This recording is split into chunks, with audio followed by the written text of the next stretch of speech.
My colleague has spoken about the case of Sean Binder, which is happening today. And again, these issues were debated in the last 2 weeks. We debated them when we talked about the fact that Operation Sophia, that first Ireland stopped and couldn't continue its bilateral search and rescue in the Mediterranean.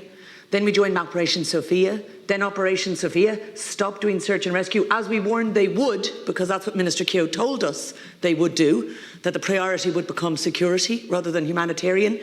And those who have stepped into the breach to deliver on the human rights that all of us are bound to uphold are now facing a massive wave of criminalisation across, and we warned of that, and I am concerned, even in our own smuggling legislation, that we've shifted the balance too far, and that while there is humanitarian as a defence, it's no longer a clear exemption from prosecution. We need to be honest about how our policies and how European policies on migration are damaging European human rights record. In the case of Sean Binder is one. The other thing we've seen is on the borders of Poland. And whatever we think of the Belarusians, the motion that we passed against their actions here in this Shanna just a couple of weeks ago, we have a responsibility as the EU to make sure that the human rights of all those at our borders are protected. And we cannot point the finger at others without stepping up.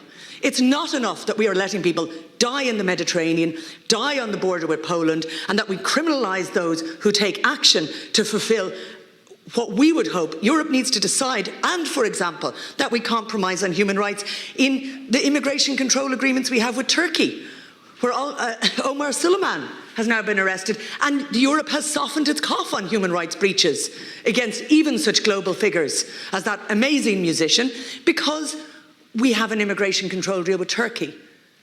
We gave money to the former regime in Sudan for their border police, the former military regime, and when it was overthrown in a peaceful revolution, we didn't step up in terms of really supporting that. These are really important issues. This is the issue of what Europe is. Is it going to be a beacon or a fortress?